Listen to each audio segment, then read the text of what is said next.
Hey, how's it going? Doing great, doing great. Thanks for joining us. Am I saying that right, Yos? Yeah, that's right. That's yours. Excited to be here and excited. The floor, the floor is yours. Just hit share whenever you're ready. Got it. Let me share my screen. All right. So hi everybody. I'm Yos. Excited to be here, and thanks for your time. Today I'd like to share more about product analytics for decentralized apps. I think identity tools, Handshake, and on-chain data is a wealth of information that a lot of folks in Web3 hasn't really tapped onto yet. And today I'd like to just share some of the problems that we have in Web3 and decentralized apps, and how additional data and identity systems can help address some of those issues. So a bit more about me. I'm Yos. I have about 8 years in software, 6 of those years in Web3. And the last 4 years I spent at Chainlink as an early contributor. The last project I worked on there was Chainlink staking, which is like a 1 billion TVL protocol on Ethereum. I'm a founder and an engineer. And right now I'm building data and analytics tools for builders and dApps on-chain. So building on-chain and building dApps and building on the decentralized web is really hard. And according to a recent survey by Privy on Suma Crypto, here are some of the top challenges that builders face when building a consumer crypto product. And some of these are things like transaction UX, hedging and swapping, signing in and funding. And a lot of these has to do with wallets. Users have to think about setting up a wallet, keeping the seed phrase safe, thinking about paying for gas and funding it. And all of that is really complicated. But today I'd like to just zoom in on 2 things on this list. The first is user acquisition, and the second is product analytics. And we'll start with the acquiring users first. So on-chain user acquisition is cursed. It's cursed with too much money and too much speculation. On the left, you see a diagram of the retention rates of different decentralized chains, and you can see a very clear trend. Retention rates are poor across the board. Incredibly poor, and the average retention rates are far below of that in Web2. In general, the rates are at about 5% after about 6 to 8 months. So what are the problems with user acquisition in on-chain? First is the excessive hype and speculation in the space. A lot of projects and users focus on short-term vanity metrics such as social followers, and likes and retweets, maybe some basic like TVL or activity numbers. And it's created this industry of airdrop farming where people actually spend full time hunting for airdrops and being mercenary users. Unsurprisingly, this creates a high drop-off rate for post-airdrop. Once people get their airdrop or their tokens, they have no other reason to stay, and they leave. And this chart shows that. So we have poor retention long-term across, I think, the decentralized web. And airdrop-driven acquisition, which is, I think, so far has been one of the key growth strategies for many projects, is unsustainable, unsurprisingly.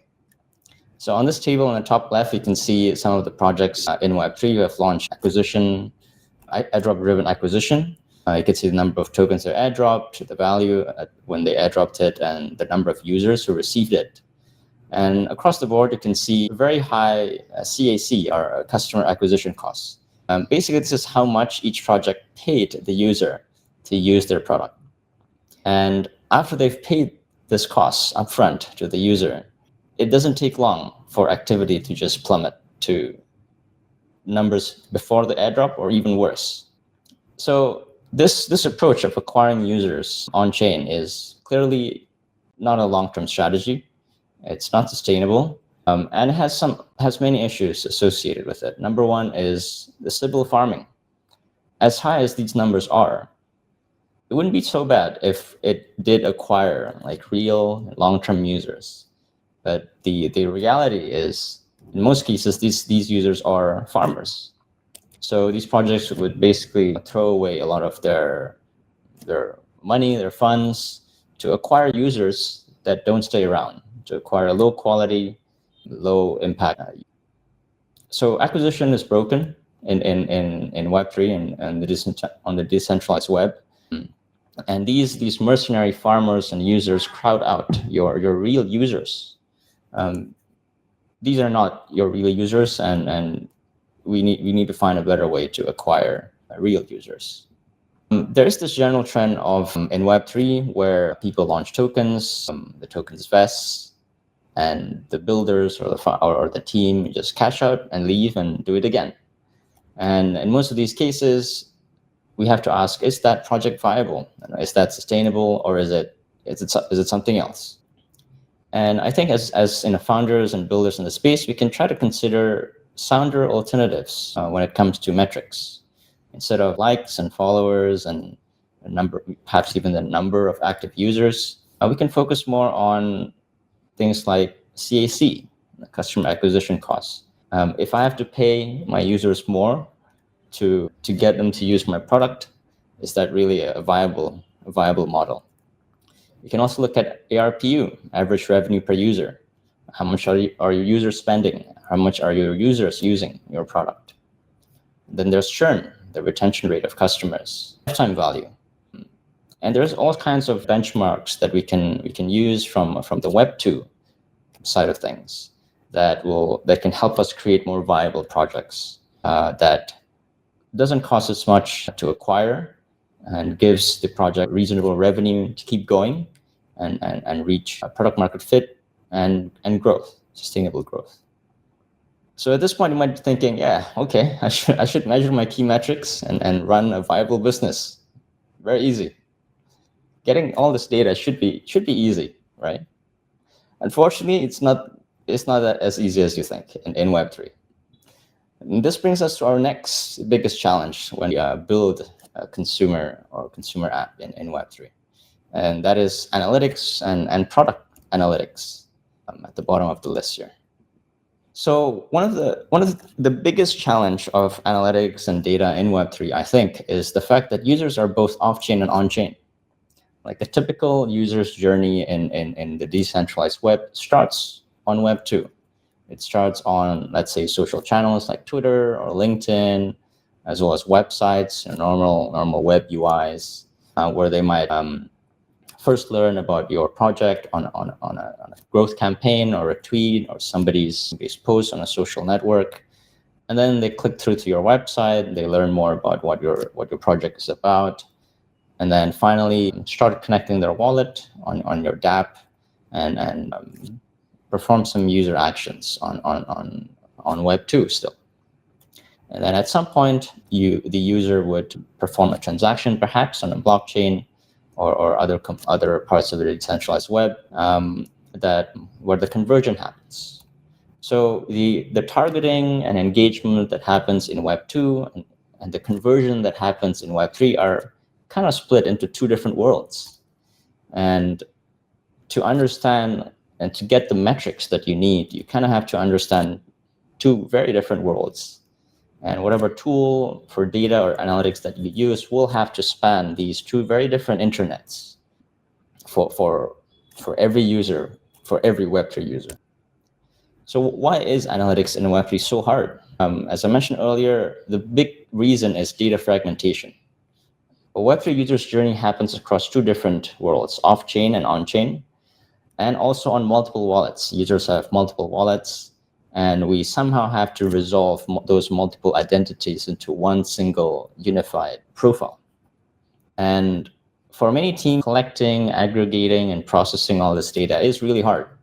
You kind of have to build data pipelines. You have to have a good understanding of a lot of data engineering tools and techniques. You might have to build a data platform either in-house or use a third-party tool to do it.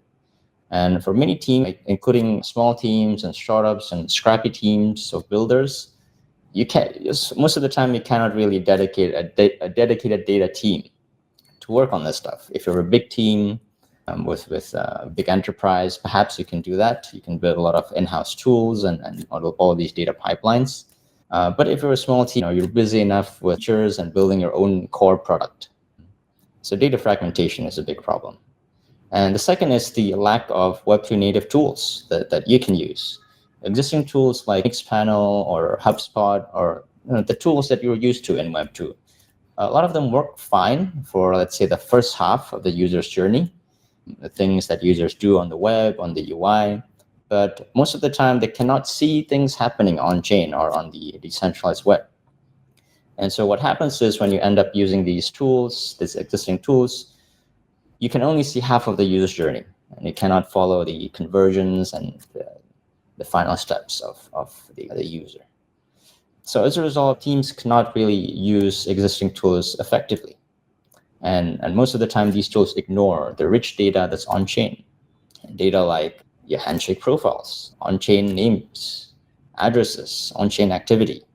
All of this has a wealth of data. It's a goldmine of user insights because it's as if you can see everybody's browser history. You can see what they're doing, what platforms they're using, what apps they're using, even if they haven't used your app specifically. And so that's a wealth of insights for the product teams, for marketing teams, but we haven't really been able to tap into that as effectively as of today, I think.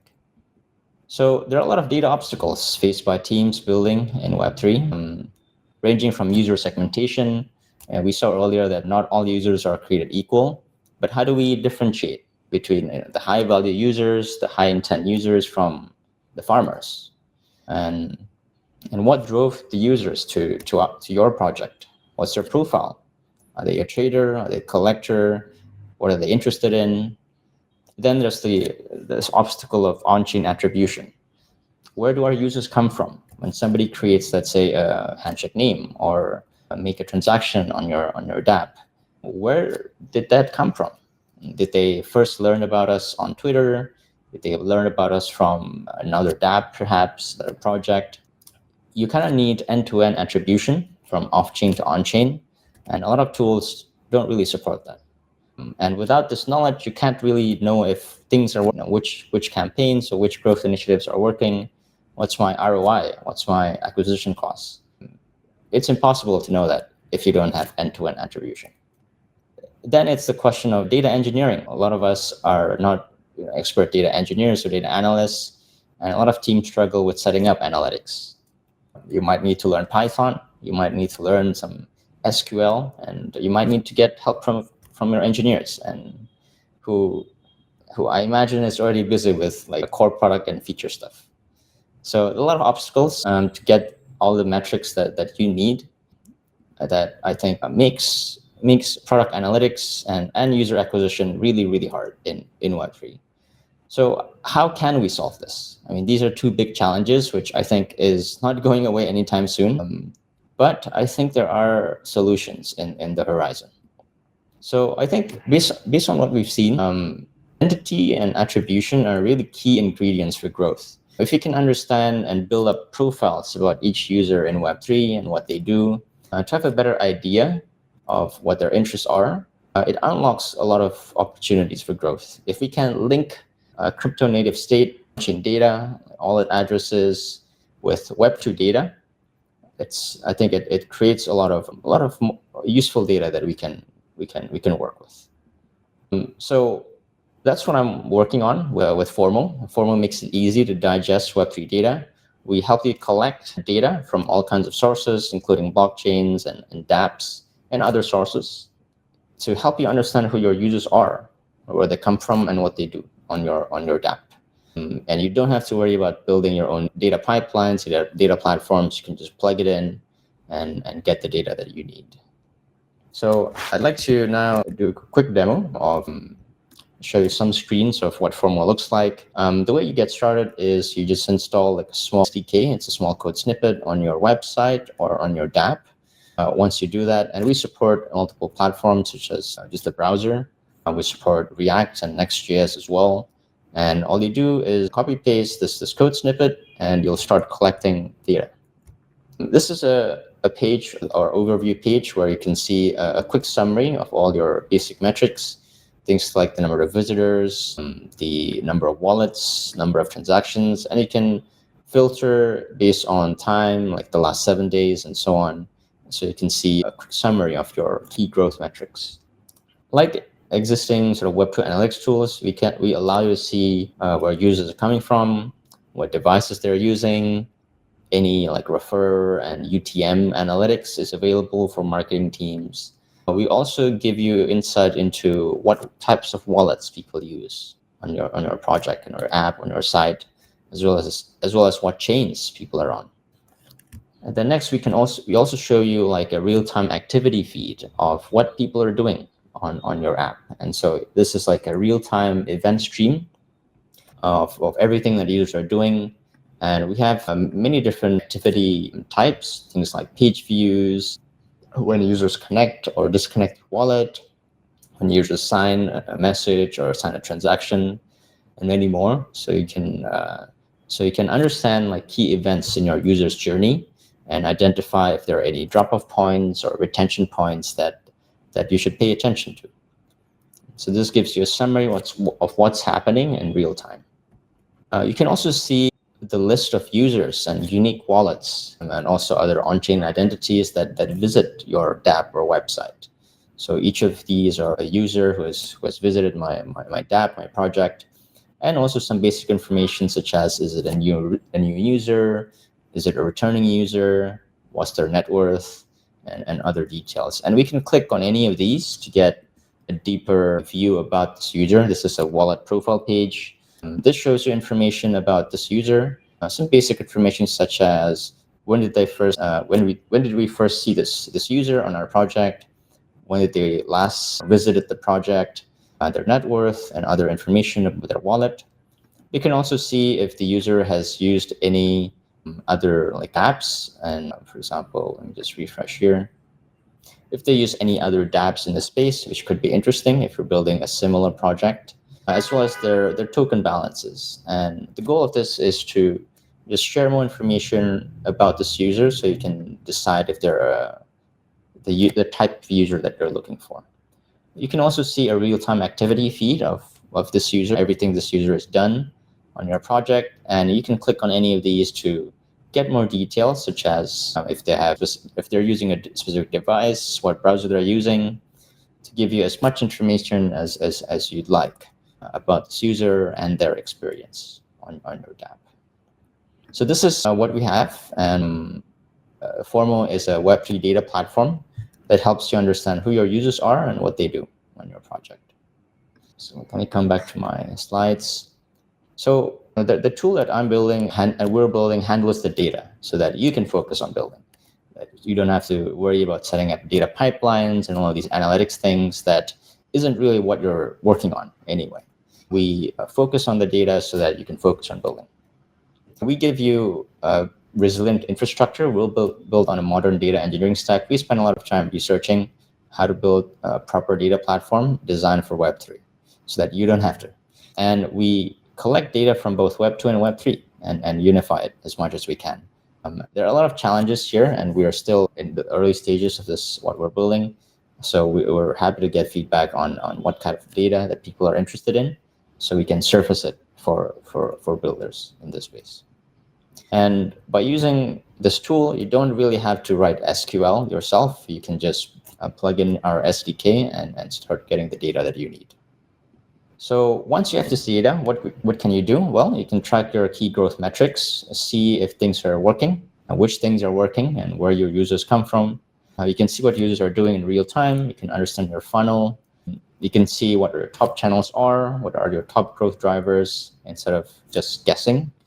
Here you have the data that you need to take action and make decisions based on real data. So yeah, that's all I like to show. I hope we can light up the dark forests of Web3 with more data, and happy to help with Formo and this tool that I'm building. Thank you. That's all. Thank you for your time. Any questions? Thank you, y'all. Taking a look here, looks like we have some appreciation for the tool, or some admiration maybe, but don't know that I see. Is it possible to build with an API? It's one of the questions we have here. Yeah, well, I think let me read that as can you query the data directly? So we do have a platform API that's in the roadmap, so you can query the data directly if you need to. Maybe if you have your own in-house data as well that you'd like to combine. Okay. Okay. Is integration And possible with a social media app? Yes. So on the wallet profile pages, for example, it's not really shown in the demo, but we are linking on-chain identities with off-chain identities. So, for example, if there's a linked Twitter or other social media profile to the wallet, we will be able to show it, and you can contact the user. And similarly, we're also looking at hns.id. Like each ID has some optional like social links that you can add, you can attach to the profile, and that's one of the data sources that we can use to link off-chain and on-chain. thank you. I don't know if we have a follow-up to that from Sajan, but HNSID is pretty much a portal to a wallet, right? Am I misunderstanding that? So it seems to be like a natural fit for what you're doing here. Yeah, absolutely. Yeah. Okay. All right. Well, fantastic. Did we get your contact details in the chat, or do you mind throwing them in there for us? Sure. We have a website, which is great, but also specific for you. Yep, I'll add it in the chat. All right, awesome. Yes. Well, thank you very much. With that, also you timed it perfectly. Something tells me it wasn't your first time doing this. Your identity online should be yours. Unshakable, untamed, censorship resistant. With .x, you are limitless. No middlemen, no restrictions, just you, .x, your identity, your rules.